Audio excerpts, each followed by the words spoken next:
ඔබ දන්නවා අපේ මාතෘ භූමිය 1980 දශකයට වඩා අපේ නිදහස පිළිබඳ අරගලයකට අද අපි මුහුණ දීලා තිබෙනවා. විශේෂයෙන්ම අද අපේ රටේ ඉතාමත් වැදගත් ආර්ථික සම්පත් අද අපිට අහිමි වෙමින් තිබෙනවා. ලෝකයේ අද විශාල බලවත් රාජ්‍යයන් නිර්මාණය වී තිබෙනවා.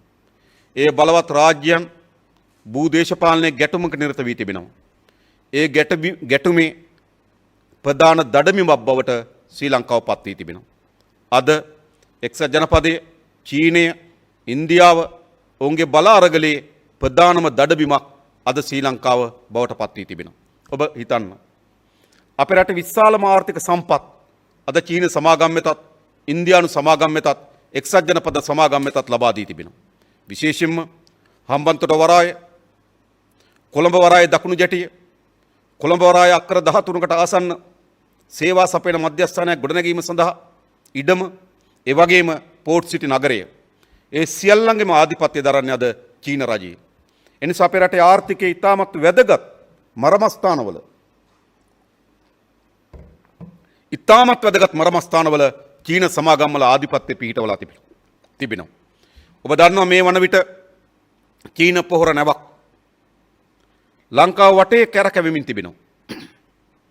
අපේ රටේ 1998 ශාක ආරක්ෂණ පනත අනුව 1981 ඉදිරිපත් කරන ලද ශාක ආරක්ෂණ ගැසට් නිවේදනයන් අනුව කවරෝ හෝ භාණ්ඩයක් ලංකාවට ඇතුල් වීම සඳහා අවසර ලබා දෙනු ලබන්නේ අපේ රටේ ශාක නිරෝධායන ආයතනය විසින්.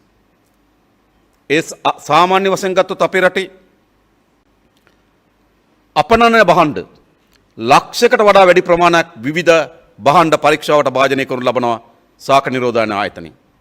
ලෝකයේ සෑම රටක් තමන්ගේ රටට යම් ද්‍රව්‍ය ගෙනීමේදී ශාක නිරෝධායනයේ සහතිකයක් අවශ්‍යයි. ලෝකයේ බොහෝ රාජ්‍ය ශ්‍රී ලංකාවේ ශාක නිරෝධායන ආයතන විසින් ලබා දෙනු ලබන සහතිකය පිළිගනු ලබනවා. ඒ තමයි අපි එළඹී තිබෙන සම්මුතියින් ඒකයි. හැබැයි මොකද සිදුවීමින් තිබෙන්නේ?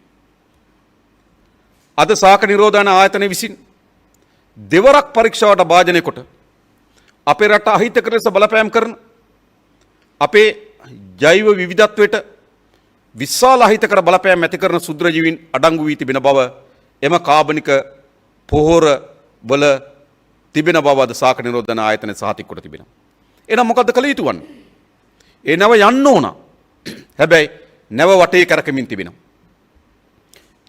නැව ලංකාවේ වටේ කරකෙමින් තිබෙනවා. ඒ කියන්නේ වීසා නැති පුරවැසියෙක් ගුවන් තොටුපළට ඇවිල්ලා බලහත්කාරයෙන් ලංකාවට ඇතුල් වීම සඳහා පොරබදනවා වගේ වැඩක්. එවැනි කාබනික පොහොර ආනයනයේදී වීසා බලපත්‍රය තමයි කොරන්ටයින් ශාක නිරෝධන ආයතන විසින් ලබා දෙනු ලබන සහතිකය. ඒ සහතිකේ නැති පොහොර තොගය කොළඹ වරාය ආසන්නේ, තව වෙලාවක බේරුවල, තව වෙලාවක හම්බන්තොට රට වටේ කරකැවෙමින් තිබෙනවා. මොකද්ද සිදු වී තිබෙන්නේ? අපේ රටේ ශාක නිරෝධන සේවය මුළුමනින්ම හැල්ලුවට පත් කොට තිබෙනවා. අද එහි නිලධාරීන් විශාල පීඩනයක් ලක් කොට තිබෙනවා. ඔවුන් විසින් තා නිශ්චිතව ප්‍රකාශ කොට තිබෙනවා ශාක නිරෝධන සේවයේ තිබෙන නිසි සහතිකකින් තොරව මෙම නැව ගොඩබාන්න ඉඩ නොදෙන බව. හැබැයි ඇමතිවරු චීන තානාපති කාර්යාලයට යනවා. චීන තානාපතිවරු ඇමතිවරු මුණ ගැහෙන්නවා. විවිධ සාකච්ඡාවන් දියත් වෙමින් තිබෙනවා. ඒ කියන්නේ කුමක්ද? චීන විශාල නායකන්දක අප හිර වෙලා තිබෙනවා. අපේ හම්බන්තොට වරාය, කොළඹ දකුණු ජැටිය, ඒ වගේම වරාය ඉඩම් ප්‍රමාණය, ඒ වගේම පෝර්ට් සිටිය මේ ආදී විශාල ජාතික සම්පත් අද චීන රජය වෙත පවරා දී තිබෙනවා. අපි ඔවුන්ගේ උගුලේ හිර වෙච්ච රාජ්‍ය බවට පත් වී තිබෙනවා. අනෙක් පසෙන් ගත්තොත් ඊට ප්‍රතිපක්ෂව කොළඹ වරාය බටහිර ජැටිය ඉන්දියානු අදානි සමාගමට පවරා තිබෙනවා. ත්‍රිකුණාමලේ ඉතාමත් වටිනා සම්පතක් වුණු තෙල් ටැංකි සංකීර්ණය ඉන්දියානු IOC සමාගමට පවරා දී තිබෙනවා. ඒ වගේම ත්‍රිකුණාමල වරාය ඉන්දියාවට පවරා දීම සඳහා සැලසුම් සකස් කොට තිබෙනවා. ඒ නිසා ඒ පැත්තෙන් අපේ ජාතික සම්පත් ඉන්දියාව වෙත පවරා දෙමින් තිබෙනවා. අනිත් පැත්තෙන් ගත්තොත් කෙරවල පිටිය බලාගාරය, ඒ වගේම ඊට අවශ්‍ය නල පද්ධතිය, ගෑස් ගබඩා කරන ගබඩා සංකීර්ණය, ගෑස් සැපීමේ අවුරුදු 5ක ඒකාධිකාරය ඇමරිකානු නිව් ෆෝර්ට්‍රස් එනර්ජි සමාගම වෙත පවරා දීම සඳහා කටයුතු කරමින් තිබෙනවා. මොකද සිදු වී තිබෙන්නේ? අපේ රට පිළිබඳව, අපේ රටේ ආර්ථික තීන්දුව తీරන පිළිබඳව අපේ රට පොහොර නැවක් ගේනවද නැද්ද කියන තීන්දුව తీරන පිළිබඳව කිසිවක් ගැනීමේ අයිතියක් අද අපිට ඉතුරු වී නැහැ. අද සිදු වී තිබෙන දේ තමයි රටේ සියලු සම්පත් මෙවැනි විදේශීය බලවතුන් වෙත පවරා දෙමින් තිබෙනවා, පවරා දෙන්න සූදානම් කරමින් තිබෙනවා. ඔබ දන්නවා පෞද්ගලික සෙලෙන්දිවා කියන ආයතනයක් හදලා රටේ ප්‍රධානම සම්පත් පැරණි ගොඩනැගිලි, වාණිජ්‍ය ඉඩම්, ඒ වගේම ගොවි ජනතාවට අයිති ඉඩම් විශාල ප්‍රමාණයක් විකිණීම සඳහාද සේල් එකේ දාලා තිබෙනවා. යෝග් ගොඩනැගිල්ල, ගෆූර් ගොඩනැගිල්ල, විදේශ කටයුතු අමාත්‍යාංශ බිල්ඩින් එක, ග්‍රෑන්ඩ් ඔරියන්ටල් හෝටලය, හිල්ටන් හෝටලය, මහතැපල් කාර්යාලය, හිල්ටන් හෝටලයට ආශ්‍රිත ක්‍රීඩා සංකීර්ණය සියල්ල විකිණීම සඳහා දාලා තිබෙනවා. කබ්‍රාල් පහුගියදා ජනතාව ආමන්ත්‍රණය කළා තිබෙනවා මේ දෙසැම්බර් මාසයේ 31 වෙනිදාට පෙර මේවා විකුණලා අවසන් කරන බව. ඒ වගේම කොම්පඤ්ඤ වීදියේ ගුවන් හමුදා කඳවුර පිහිටි භූමිය, ගුවන් හමුදා කඳවුරට අයිති පිට්ටනිය මේ සියල්ල නාගරික සංවර්ධන අධිකාරියට පවර්ගෙන තිබෙනවා විකුණා දමන්න. ඒ වගේම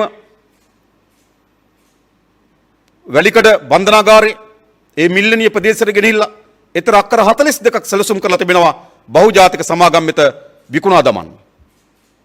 ඒ වගේම රට පුරා විශාල ගොවි බිම් අද ඇමරිකානු ඩෝල් සමාගමට විකුණා දමා අහවර කොට තිබෙනවා. ඉතින් රටේ සියලු ජාතික සම්පත්, ජාතික උරුමයන් අද බහුජාතික සමාගම්වල බලවත් රාජ්‍යයන්ගේ මනදොල සපුරන ඔවුන්ගේ ආර්ථික උපාය මාර්ගයට අනුව අද අපි පාවා දී තිබෙනවා. ඒ නිසා අපේ රටේ ස්වෛරීභාවය පිළිබඳ ප්‍රශ්නයක් අද අපිට මුහුණ දී තිබෙනවා. මේ ජාතික සම්පත් ආරක්ෂා කර ගැනීමත්, මේ ජාතික සම්පත් මත අපේ රටේ ආර්ථිකය ගොඩනගමින් අපේ අනාගතයේ දුවා දරුවන්ට සුරක්ෂිත රාජ්‍යයක් නිර්මාණය කර ගැනීම වගකීමක් අපිට තිබෙනවා. ඒ නිසා එදා වගේම මාතෘභූමියේ නිදහස පිළිබඳ සටන, මාතෘභූමියේ නිදහස පිළිබඳ අරගලය අද අපි හමුවේ තියෙනවා. ඒ විතරක් නෙවෙයි ආර්ථිකය ගත්තොත් 1988-89 වකවානුවට වඩා දසගුණයකින් 20 ගුණයකින් අපේ ආර්ථික අර්බුදය පළල් වී තිබෙනවා, ගැඹුරු වී තිබෙනවා. ඔබ හිතන්න 1988 දී අපේ ඒක පුද්ගල ණය ප්‍රමාණය රුපියල් 49000යි. අද එය ලක්ෂ 8 ඉක්මවා තිබෙනවා. අපේ ණය පංගුව විශාල ප්‍රමාණයකින් වැඩි වී තිබෙනවා. 1988 දී අපේ ආනයන අපනයන පරතරය ඩොලර් කෝටි 70ක් වෙනකොට අද ඒ ඩොලර් කෝටි 800 ඉක්මවා තිබෙනවා. එදාටත් වඩා වැඩි අර්බුදයකට අපි මුහුණ දී තිබෙනවා. එදාටත් වඩා දුප්පත්භාවයේ ගිලිටීනියට අපේ පහළ ජනයා පත් වී තිබෙනවා. එදාටත් වඩා වැඩියෙන් අපේ නිෂ්පාදනය කඩා වැටී තිබෙනවා. එදාටත් වඩා වැඩියෙන් විශාල ණය උගුලක හිර වී තිබෙනවා. එදාටත් වඩා වැඩියෙන් සමාජ අපරාධ වර්ධනය වී තිබෙනවා. ඒ නිසා අපේ රට නව ආර්ථික මාවතක අවශ්‍යතාවය තිබෙනවා. ඒ නිසා නව ආර්ථික මාවතක් වෙනුවෙන් නව වූ අරගලයක්, නව වූ දේශපාලනයක් අද අපිට අවශ්‍ය වී තිබෙනවා. ඒ වගේම ප්‍රජාතන්ත්‍රවාදී ආණ්ඩුව අද මුළුමනින්ම තනි පුද්ගලයෙක් මත සියල්ල තීන්දුව తీරන ගන්න තැනකට අවිලා තිබෙනවා. එක්ක තනි පුද්ගලයෙක්, එක්ක පවුලක්. අද මේ රටේ පාලන මුළු ආධිපත්‍ය තිබෙන්නේ පවුලක් අතේ. ඔබ හිතන්න කැබිනට් මණ්ඩලයේ ඇමතිවරු මාධ්‍ය සාකච්ඡා කියලා කියනවා කැබිනට් මණ්ඩලයේ නිසි පරිදි සාකච්ඡා කරලා කැබිනට් පත්‍ර අනුමත නොකරපු බව. ඉස්සර මේවා කියන විපක්ෂ මන්ත්‍රීවරු. හැබැයි අද කියන්නේ කවුද? අද කැබිනට් මණ්ඩලය නියෝජනය කරන ඇමතිවරුන්ට එළියට ඇවිල්ලා කියන්න සිදු වී තිබෙනවා. එම කැබිනට් මණ්ඩලයට එම පත්‍රිකාව ඉදිරිපත් නොවුණු බව, ඒ සාකච්ඡාව නොවුණු බව, එවැනි සම්මතයක් සිදු නොවුණු බව. හැබැයි ඒවට කිසිසේත්ම හුම්කන් නොදෙන තත්ත්වයකට පත් වී තිබෙනවා. ඒ වගේ මේ පිළිබඳව ජනාධිපතිවරගෙන් සාකච්ඡා ඉල්ලනකොට කිසිදු සාකච්ඡාවක් නොදෙන තැනකට පත් වී තිබෙනවා. ඒ නිසා අද කැබිනට් මණ්ඩලයවත් දන්නේ නැතුව, පාර්ලිමේන්තුවවත් දන්නේ නැතුව සියල්ල පවුලක් තීරණය කරන තැනට අවිලා තිබෙනවා. අපේ රටේ මුළුමනින්ම ජනාධිපතිවරයා, අග්‍රාමාත්‍යවරයා, මුදල් අමාත්‍යවරයා, පොහොර ඇමතිවරයා, ආරක්ෂක අමාත්‍යවරයා, වාරි මාර්ග අමාත්‍යවරයා, නිවාස අමාත්‍යවරයා, නාගරික සංවර්ධන අමාත්‍යවරයා, ක්‍රීඩා අමාත්‍යවරයා, ඩිජිටල් තාක්ෂණ අමාත්‍යවරයා, සම්බන්ධීකරණ අමාත්‍යවරයා, ඒ වගේම ගෝජන සේවා අමාත්‍යවරයා, මේ සියලු බලය පවුලක් අතේ කේන්ද්‍රගත වී තිබෙනවා. ඒ නිසා යහපත් ප්‍රජාතන්ත්‍රවාදයක් අපිට අවශ්‍යයි. ජනාධිපතිවරයාට ජනාධිපතිවරයාගේ බලතල, කැබිනට් මණ්ඩලයට කැබිනට් මණ්ඩලයේ බලතල, පාර්ලිමේන්තුවට පාර්ලිමේන්තුවේ බලතල, අධිකරණ පද්ධතියට අධිකරණයේ බලතල, මේ විහුවයන්ට බලතල යා යුතුයි. හැබැයි අප විහුවයන් අතර මේ බලතල තිබෙන්නේ. අද මේ සියලු බලතල තිබෙන්නේ පවුලක් අතේ.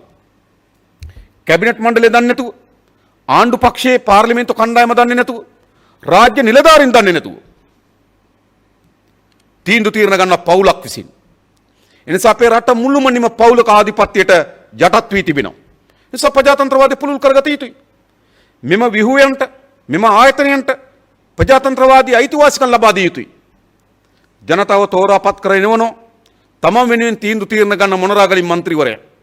ජනතාව තෝරාපත් කර එවනෝ තමන් වෙනුවෙන් තීන්දුව తీරන ගන්න පොළොන්නරුවේ අනුරාධපුරයේ මන්ත්‍රීවරයා. හැබැයි ඔවුන්ට කිසි බලයක් නැහැ. අද පොළොන්නරුවේ අනුරාධපුරයේ මොනරාගල කුරුණෑගල මන්ත්‍රීවරු ගොවි ජනතාව හමුවට ගිහිල්ලා කියනවා අපි කිව්වට වැඩක් නැහැ. අපි කියන්නේ මේ ආණ්ඩුව කියලා. හැබැයි ආණ්ඩුව ඒගොල්ලන්ගේ. අපි කියන දේ අහන්නේ මේ ආණ්ඩුව කියලා කියනවා. කවුද කියන්නේ? ආණ්ඩු පක්ෂයේ මන්ත්‍රීවරු. ජනතාවේ මන්ත්‍රීවරු පාර්ලිමේන්තුවේ එව්වේ කුමක් වෙනුවෙන්ද? තමන්ගේ හඬ, තමන්ගේ යෝජනාව, තමන්ගේ වමනාව ආණ්ඩු යාන්ත්‍රණය හරහා ක්‍රියාත්මක කරගැනීමේ අපේක්ෂාවක් තිබෙනවා. හැබැයි අද ජනතාව විසින් පාර්ලිමේන්තු මන්ත්‍රීවරු තෝරලා එවනවා. විශේෂම ආණ්ඩුවට තෝරලා එවුවා විශාල ප්‍රමාණයක්. හැබැයි කිසිවෙකුට ගොවි ජනතාවගේ දුක් ගැනවිල්ල පාර්ලිමේන්තුවේ හෝ කැබිනට් මණ්ඩලයේ හෝ ජනාධිපතිවරයාට කියන්න අවස්ථාවක් නැහැ. ඒ මුළුමනින්ම ජනාධිපතිවරයා ඇතුළු පවුලක් අතේ කේන්ද්‍රගත වී තිබෙනවා. ඒ නිසා මේ ප්‍රජාතන්ත්‍රවාදී නොවේ. මේ පවුල් පාලනය. ඒ නිසා යලි අපේ රටේ ප්‍රජාතන්ත්‍රවාදී ව්‍යුහයන්ට බලය අත්පත් කර ගැනීමෙත් නව ආණ්ඩුකරණයකට අපේ රට පරිවර්තනය කළ යුතුයි. ඒ නිසා අපිට ශේෂ්ත්‍ර ගණනාවක නව අරගලයක් දියත් කිරීමේ අභියෝගය තිබෙනවා. මාතෘ භූමියේ නිදහස, ආර්ථිකයේ සාධාරණත්වය, ප්‍රජාතන්ත්‍රවාදී ව්‍යුහයන් ශක්තිමත් කිරීම මේ දිශාවට අපේ අරගලය අපේ දේශපාලනය දියත් කළ යුතුයි. හැබැයි 73 වසරක දේශපාලන ඉතිහාසය අපිට මොකද්ද කියලා දෙන්නේ? මේ 73 වසරක දේශපාලන අපිට කියලා දීලා තිබෙන්නේ මේ ගමන් කරමින් තිබෙන මාවත අසාර්ථක වූ බව. මේ මාවත කිසිසේත්ම අපේ රට ආර්ථික වශයෙන් හෝ සමාජීය වශයෙන් හෝ දේශපාලන වශයෙන් හෝ අංගලක් ඉදිරියට ගෙන යන්න සමත් වී නැහැ. ඒ වෙනුවට වංචාව, දූෂණය, නාස්තිය, ජාතික සම්පත් විනාශ කිරීම මේ සියල්ල කේන්ද්‍ර කරගත්තු පාලනයන් ගොඩනැගී තිබෙනවා. එනිසා අපි හමුවේ තිබෙන ප්‍රධානතම අභියෝගය එදා 1988 වකවානුවේදී අපේ පක්ෂ නිර්මාතෘ රෝණ විජේවීර සහෝදරය, ගමනායක සහෝදරය දහස් ගණනක් ඝාතනය වූ වීරවරියන් ප්‍රාර්ථනා කරේ කුමක්ද? ඔවුන් කිසිවෙක් තමන්ට පෞද්ගලිකව යම් උවමනාවක් වෙනුවෙන් මේ අරගලයට නිරත වූවා නොවේ. අපි දන්නවා මේ සමාජයේ ලොකු පොඩි හැම කෙනාම පොළඹවා තිබෙන්නේ කුමකටද? අනේකා යට කරමින් හෝ, අනේකා යටපත් කරමින් හෝ, අනේකාව පාගමින් හෝ, අනේකාව පීඩාවට පත් කරමින් හෝ තමන් ජයග්‍රහණය කිරීම සඳහා වූ රේස් එක දාලා තිනවා. පළවෙනි පන්තියේ දරුවෝ මේ රේස් එකට දාලා තිබෙන්නේ. පෞද්ගලික ආයතන වැඩ කරන සේවක සේවිකාවන් මේ රේස් එකට දාලා තිබෙන්නේ. රාජ්‍යාංශයේ වැඩ කරන අය මේ රේස් එකට දාලා තිබෙන්නේ. මුළු ජනතාවම රේස් එකට තල්ලු කරලා තිබෙනවා. පෞද්ගලික පටු තමන්ගේම පරමාර්ථයන් ඉටු කර ගැනීම වෙනුවෙන්. හැබැයි එවැනි සමාජයක තමන්ට කිසිවක් අපේක්ෂා නොකොට, තමන්ට පෞද්ගලිකව කිසිවක් අපේක්ෂා නොකොට සමාජයේ පොදු යහපත වෙනුවෙන් සාතිස්‍ය බහුතරයක් අනේක විද දුක්ඛ දෝමනස්යන්ට මුහුණ දීපෙන ජනතාව වෙනුවෙන්, අපේ මව්බිමේ නිදහස වෙනුවෙන්, රටේ ප්‍රජාතන්ත්‍රවාදය වෙනුවෙන් දවන්ත අරගලයක් දියත් කරන ලැබුවා. ඒ සඳහා ඒ අරගලයේදී ඔවුන් ජීවිත පරිත්‍යාග කරා. ඒ ශ්‍රේෂ්ඨත මිනිසුන් වන්නේ ඒ නිසා. වීරවරුන් වීරවරියන් වන්නේ ඒ නිසා. ඒ නිසා අපි විශ්වාස කරනවා ඔවුන්ගේ අදිස්ථානය, ඔවුන්ගේ ධෛර්යය, ඔවුන්ගේ කැපකිරීම අපි අපේ ජීවිතවලට ඇතුළත් කරගත යුතුයි. ඒවා නිකන් අවකාශයේ ඔහේ පාවි යන සටන් පාට හැඟීම් බවට පත් නොවිය යුතුයි. ඒ ධෛර්යය අපේ ජීවිතය තුළට එන්න ඕන. ඒ කැපකිරීම අපේ ජීවිතය තුළට එන්න ඕන. ඒ අදිස්ථානය අපේ ජීවිතය තුළට එන්න ඕන.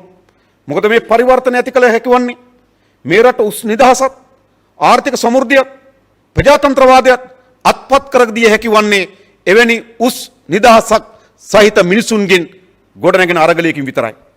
එසේ නැතු ඔහේ පාවි මේක කරන්න පුළුවන් කමක් නැහැ. ඒ නිසා අපි මේ පරිවර්තනය කළ යුතුයි.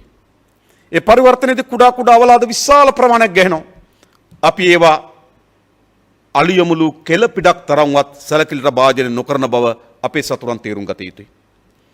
ඊට වඩා අභියෝගයන්ට, ඊට වඩා තත්වයන්ට මුහුණ දීපු දේශපාලන ව්‍යාපාරය.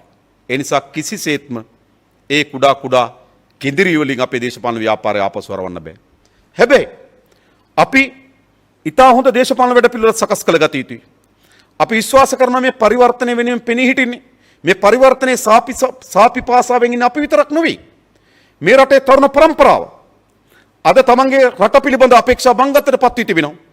මේ රට තුල ජීවත් වීම තමගේ අනාගතයේ අඳුරු බවට පත් වෙනවායි කියන විශ්වාසයක් ගොඩනගී තිබෙනවා.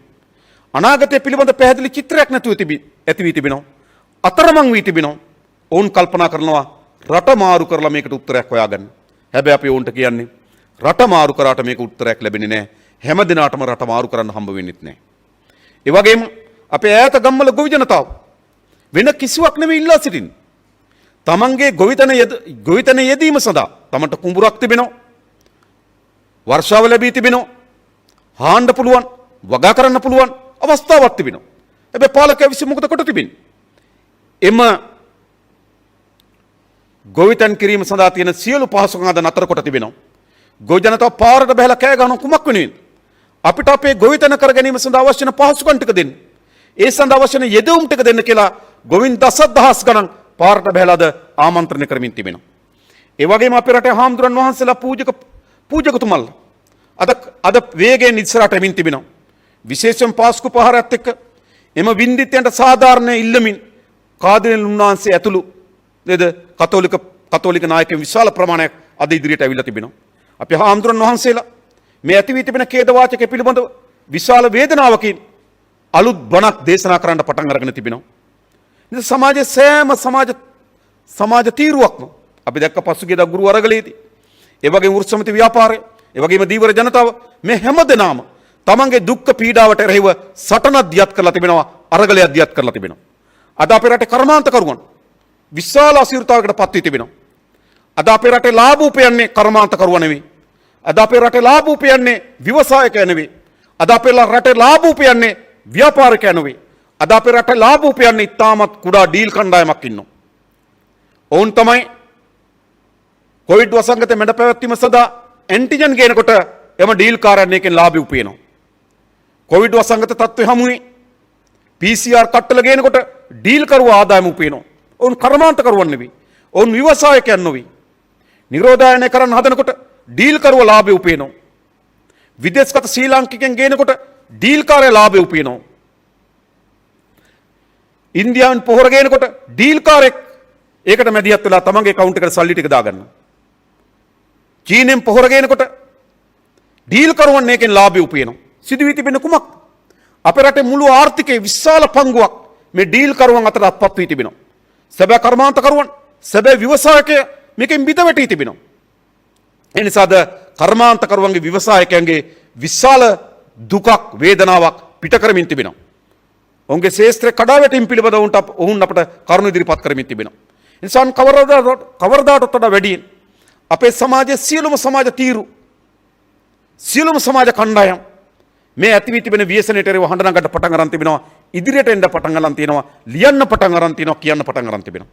දැන් මොකද කළ යුතු වන්නේ?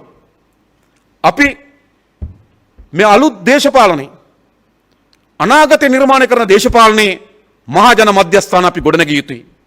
විශේෂයෙන්ම අපි විශාල උත්සාහයක් දරමින් තිබෙනවා. මේ සියලු දෙනා එකතු කරන්න පුළුවන් බහුජනම ව්‍යාපාරය අපි හදනවා. මේ රට තව දුරටත් මේ විදියට කිඳිරි ගගා ඉබි ගමනෙන් ඉදිරියට යා යුතු රටක් නොවේ. මේ රටේ සංවර්ධනයේ කොඩි අරගෙන වේගෙන් ඉස්සරහට යන්න පුළුවන් රටක්. ජනතාව අතර අති නැති පරතරය අවම කරමින් ආර්ථික සාධාරණත්වය ඇති කරමින් ඉස්සරහට යන්න පුළුවන් රටක්. අපේ රටේ සියලු ජන කොට්ටාසයන්ට සාධාරණ තමන්ගේ සංස්කෘතීන්, තමන්ගේ ආගමික ඇදහිලි, තමන්ගේ විශ්වාසයන් මත සහෝදරත්වයෙන් ජීවත් වෙන්න පුළුවන් රටක් අපි නිර්මාණය කරන්න ඕන. අන්නේ රට නිර්මාණය කිරීම සඳහා වූ විශාලතම බහුජන ව්‍යාපාරය අපි හදන්න ඕන. විශේෂයෙන්ම අපි හිතනවා ලංකාවේ අද මේ මොහොතේ මතුවී තිබෙන්නේ විශේෂිතම දේශපාලන තත්ත්වයක්. පසුගිය ජනාධිපතිවරණයේදී ගිය අවුරුද්දේ අගෝස්තු මාසයේ 5 වෙනිදා මහා මැතිවරණයේදී විශාල ජනවරමක් අරගෙන බලයට පත් වූ පාලක කණ්ඩායම ඉතාමත් කෙටි කාලයක් ඇතුළත අසාර්ථක වූ විවේචනයට භාජනීය වූ දේශපාලන කණ්ඩායම් බවට පත් වී තිබෙනවා. ආණ්ඩුව අතර සමගිය පළුදු වී තිබෙනවා. ආණ්ඩුව ඇතුලේ ඒකමතික දේශපාලනයක් නැති වෙන තත්ත්වයකට පත් වී තිබෙනවා. ආණ්ඩුව ඇතුලේම ආණ්ඩු තීරණ වලට එරෙහිව කතා කරන තත්ත්වයක් නිර්මාණය වී තිබෙනවා. ඒ හින්දා දේශපාලනික වශයෙන් ඒකමතියක් නැති බෙදුණු කැඩුණු කණ්ඩායමක් හැටියට ආණ්ඩුව ඉන්නවා. ජනතාව තුළ අප්‍රසාදයට විරෝධයට පත් වෙච්ච ආණ්ඩුවක් බවට පත් වී තිබෙනවා. එම විරෝධයේ ප්‍රධාන පංගුවක් 2019 15 19 පන්නේම ආණ්ඩුවක් බවට පත් වීමේ හේතුව තිබෙනවා. ඒ නිසා අපි කියන්නේ නව දේශපාලන ව්‍යාපාරයක් ගොඩනැගිය හැකි මහජන ව්‍යාපාර ශක්තිමත් ඉදිරියට ගෙන හැකි සුවිශේෂී දේශපාලන තත්ත්වයක් මතුවී තිබෙනවා. අන්න ඒ සඳහා අපි මේ රටේ සියලු දෙනාට ආරාධනා කරන්නේ අවංකභාවයේ තිබෙන මේ රට ආදරයේ තිබෙන ප්‍රජාතන්ත්‍රවාදයේ කෙරෙහි විශ්වාසය තබන මේ ආර්ථික දේශපාලන ගමන පරිවර්තනය කළ යුතු කියලා විශ්වාස කරන මේ ආර්ථික දේශපාලන පිරීමත් එක්ක රටට ඉස්සරහට යන්න බෑ කියලා විශ්වාස කරන සියලු ජනය ඒක රාශි කරන්න පුළුවන් මහජන ව්‍යාපාරය අපි ගොඩනගනවා. ඒ මහජන ව්‍යාපාරයත් එක්ක ඔබත් එක්ක අපි මේ රට පොදු පුරවැසියන් එක්ක මේ රට ගොඩනැගීම් පිළිබඳ සාකච්ඡාව අපි කරන්න ලෑස්ති. කොහොමද මේ දූෂිත භාවයට පත් වී තිබෙන දේශපාලනය අදූෂිත දේශපාලනයක් මහජන සේවාව බවට පරිවර්තනය කරන්නේ කොහොමද? වරප්‍රසාදලත් තනතුරක් ශේෂ්ත්‍රයක් බවට පත් වී තිබෙන දේශපාලනය වරප්‍රසාද ටික ගලවලා පොදු මහජන සේවාව බවට පරිවර්තනය කරන්නේ කොහොමද? ආණ්ඩුව, දේශපාලකය, රාජ්‍යාංශය, පෞද්ගලිකාංශය, ගොවි ජනතාව, වැඩ කරන ජනතාව, ව්‍යවසායකයා, කර්මාන්තකරුවා මේ ඔක්කොම සාමූහිකව මේ රට කොට නැගීම සඳහා ප්‍රයත්න යෙදෙන්නේ කොහොමද? අන්න ඒ සඳහා දැක්මක් සහිත වැඩපිළිවෙලක් නිර්මාණය කරන්න. අපි හිතනවා මේ රට ගොඩනැගී හැකි වන්නේ අපි හැමදාමත් කියන පරිදි තනි මැජික් කරුවන්ට නෙවෙයි, ඉන්ද්‍රජාලිකයන්ට නෙවෙයි. මේ රටේ ජනතාව දශක ගණනාවක් ඉන්ද්‍රජාලිකවන් පස්සේ ගියා. තනි මෙවුම් කරුවන් පස්සේ ගියා. හැබැයි කිසියෙකුට මේ රට ගොඩනගන්න බැරි බව දැන් අපි ඉදිරි පිට ඉතා හොඳින් පෙන්눔 කර තිබෙනවා. ඒ නිසා අපි හමු තිබෙන අභියෝගය තමයි මේ රට ගොඩනැගීම සඳහා සියලු ශේෂ්ත්‍රයන් විද්වතුන්, වෘත්තීයවේදීන්, දේශපාලකයා, ආණ්ඩුව, රාජ්‍ය සේවය, පෞද්ගලිකාංශය, ව්‍යවසායකයා, කර්මාන්තකරුවා, තරුණ ප්‍රජාව, ගොවි ජනතාව, දීවර ජනතාව මේ සියල්ල තමන්ගේ දරුවන් පිළිබඳ ආදරෙන්, තමන්ගේ මව්පියන් පිළිබඳ ආදරෙන්, අනාගතය පිළිබඳ අපේක්ෂාවන් පොදිබැඳගෙන, අනාගතය පිළිබඳ සිහින පොදිබැඳගෙන සාමූහික මේ රට ගොඩනැගීම සඳහා අවශ්‍ය වෙන දේශපාලනය සහ ව්‍යාපාරය අපි ගොඩනගනවා. ඒ පමණයි මේ රට තිබෙන මාවත. අපි මේ රටේ පුරවැසියන්ගෙන් අහන්නේ මේ හැර ඔබට තෝරාගෙන තිබෙන මාවතක් තිබේද? දශක 7කට වැඩි කාලයක් ඔබ අත්හදා බැලීම් විශාල ප්‍රමාණයක් කරලා තිබෙනවා. බණ්ඩාරනායක මහත්මයා, ඔහුගේ බිරිඳ, ඔහුගේ දියණිය රාජ්‍ය පාලනයේ උඩින්ම තියලා තිබෙනවා. විශාල තෝරා ගැනීම් ගණනාවක්, විශාල අත්හදා බැලීම් ගණනාවක් කරලා තිබෙනවා. ඒ වගේම ඩී.එස්. සේනානායක මහත්මලා, ඩඩ්ලි සේනානායක මහත්මලා ඔවුන්ගේ ඥාතීන් ඉහළම පුටුවල තිබිලා අත්හදා බැලීම් ගණනාවක් කරලා තිබෙනවා. මහින්ද රාජපක්ෂ මහත්මයා, ඔහුගේ සොහොයුරා ගෝඨාභය රාජපක්ෂ මහත්මයා, ඔහුගේ අනික් සොහොයුරා මුදල් අමාත්‍යවරයා හැටියට ඇතිතරම් අපි මේ රටේ ජනතාව අත්හදා බලා තිබෙනවා. මොකද්ද ඔබ ඉදිරිපිට තියෙන ශේෂපත්‍රය? කඩාවැටුණු ආර්ථිකය, දූෂිතභාවය ඉහවා ගියපු දේශපාලනය, සමාජ අපරාධ වලින් පිරුණු සමාජය ඔබ කිසිසේත්ම විශ්වාස කරනවද යලි මේ සමාජ කණ්ඩායමට අපේ රට ඉස්සරහට ගෙන යන්න පුළුවන් කියලා? මේ දේශපාලන කණ්ඩායමට අපේ රට ඉස්සරහට ගෙන යන්න පුළුවන් කියලා? එනිසා ඔබගේ හදවත තට්ටු කරලා අහන්න. ඔබගේ අත්දැකීම් වලින් මේ පාඩම් ඉගෙන ගන්න. ඔබ ඉස්සරහ දියත් වෙමින් තිබෙන විනාශකාරී දේශපාලනයෙන් ඔබ අත්දැකීම් එකතු කරගන්න. අපි ඔබට කියන්නේ එකයි, මේ රට නව පරිවර්තනීය මාවතකට පරිවර්තනය කළ යුතුයි. ඒ වෙනුවෙන් කැප කරන්න, ඒ වෙනුවෙන් වැඩ කරන්න අපි සූදානම්. අපි ඔබට ආරාධනා කරන්න. මේ දේශපාලන පරිවර්තනය අපි අත්පත් කරගත යුතු පරිවර්තනය. ලංකා දේශපාලන ඉතිහාසයේ ඇති වී තිබෙන වැදගත්ම දේශපාලන සම්දිස්ථානයි. මේ සම්දිස්ථාන ඉතා හොඳින් කළමනාකරණය කරලා සෑම දෙනාම එකතු කරන්න පුළුවන් මධ්‍යස්ථානය ගොඩනගලා මේ රට පරිවර්තනය කිරීමේ දෙසියාවට ගෙනියන්න ඕන. අන්නේ ගෙන යාම තමයි 1988-89 වීරවරුන් වීරවරියන්ට අපි සාතිසේ අපේ පැත්තෙන් සිදුවිත යුතුයකම් සහ වගකීම් ඉටු කරා කියලා අපි විශ්වාස කරන්නේ. එසේ නැතුව ඔවුන් මතක් කරමින්, ඔවුන් සිහි ගන්වමින්, ඔවුන් ගැන කවි ලියමින්, ඔවුන් ගැන රචනා ලියමින්, ඔවුන් ගැන කතා කරමින් ඉදමින් විතරක් පළක් නැහැ. අප කළ යුතු වන්නේ කුමක්ද? අපේ මාතෘභූමිය අද විවිධ රාජ්‍යයන්ගේ දඩබිමක්, කෙලිබිමක් බවට පත් වෙලා තිබෙන මාතෘභූමියට නිදහසක් අවශ්‍ය නැද්ද? අපේ ආර්ථික උපාය මාර්ගය සකස් කර ගැනීම අයිතිය අපිට අවශ්‍ය නැද්ද? අපිට අපේ සම්පත් ටික කළමනාකරණය කරලා ඉදිරියට ගෙන යාමේ අයිතිය අපිට අයිති නැද්ද? අන්නේ අයිතිය අපි දිනා ගන්න ඕන. අපේ රටේ මේ දේශපාලනය වරප්‍රසාදල දේශපාලනය, අතිශය දූෂිත දේශපාලනය, මේකෙන් අපේ රටේ මාතෘභූමිය ගලවා ගත යුතු නැද්ද? ඈත ගම්මානවල අනේක විද දුක්ඛ දෝමනස්වර මුහුණ දී තිබෙන ජනතාවට සුරක්ෂිත ජීවිතයක් අවශ්‍ය නැද්ද? නොතෙමින්න වහලක් නැති, කුසට ආහාරක් නැති, අසනීපයක් වුණාම බෙහෙතක් නැති, දරුවන්ට අධ්‍යාපනයක් නැති, පිරිසිදු වතුර ටිකක් නැති, පෝෂ්‍යදායී ආහාර වේලක් නැති, මානසික සුවයක් නැති, කෙසෙල් පරඬල් බවට පත්වෙච්ච පොදු ජනතාවක් ඉන්නවා. ඒ පොදු ජනතාවට ජීවිතයක් උරුම කර දිය යුතුයි. අපි අවුරුදු දහස් ගණන් ජීවත් වෙන මිනිස්සු නෙවෙයි. අපි අවුරුදු 70ක් 80ක් වෙනකොට අපි මියදෙනවා. දශක 7-8ක් ජීවත් වෙන මිනිස්සු. මේ හැම මිනිසෙකුටම තමන්ගේ ජීවිත කාලය ඇතුළත මිනිසෙක් හැටියට ජීවත් වී මිය යාමට අයිතියක් සකස් කළ අයිතියක් තහවුරු නොකළ යුතුද? ඒ තහවුරු කළ යුතුයි. අද අපේ රටේ මිනිසුන්ට මිනිසෙක් හැටියට මිය යන අයිතියක් තිබෙනවද? එහෙම නැහැ. සෞඛ්‍ය අනාරක්ෂිත භාවය, අධ්‍යාපනයක් නොමැතිකම, නිසි ආහාර වේලක් නොමැතිකම, නොතෙමින්න වහලක් නොමැතිකම, අනේක විද දුක්ඛ දෝමනස්යන්ට මුහුණ දීපු විශාල ජනතාවක් ජීවත් වෙනවා. අනාගතය පිළිබඳව අපේක්ෂා බංගත්වයට පත් වූ, අනාගතය පිළිබඳව සිහින බොඳ වුණු, අනාගතය අඳුරු අනාගතයක් බවට පත් වූ විශාල තරුණ පරම්පරාවක් ජීවත් වෙනවා. ඒ නිසා මේ රට මේට වඩා හොඳ රටක් බවට පරිවර්තනය කළ හැකියි. මේ සමාජය මේට වඩා හොඳ යහපත් සමාජයක් බවට පරිවර්තනය කළ හැකියි. මේ ආර්ථිකය මේට වඩා හොඳ ආර්ථිකයක් බවට පරිවර්තනය කළ හැකියි. අපි ඔබට කියන අපව විශ්වාස කරන්න. අප කිසිවෙක් මේ දේශපාලන නිරත වෙන්නේ අපේ අතීත පරම්පරාව වගේම 1988-89 මේ මාතෘ භූමිය වෙනුවෙන් දිවිදුන් ජීවිත පරිත්‍යාග කළ වීරවරුන් වීරවරියන් වගේම අප කිසිවෙක් මේ දේශපාලන යෙදෙන්නේ අප කිසිවකට පෞද්ගලිකව යමක් උපයා ගැනීමේ අරමුණෙන් හෝ බලාපොරොත්තු වෙන්නේ නෙවෙයි.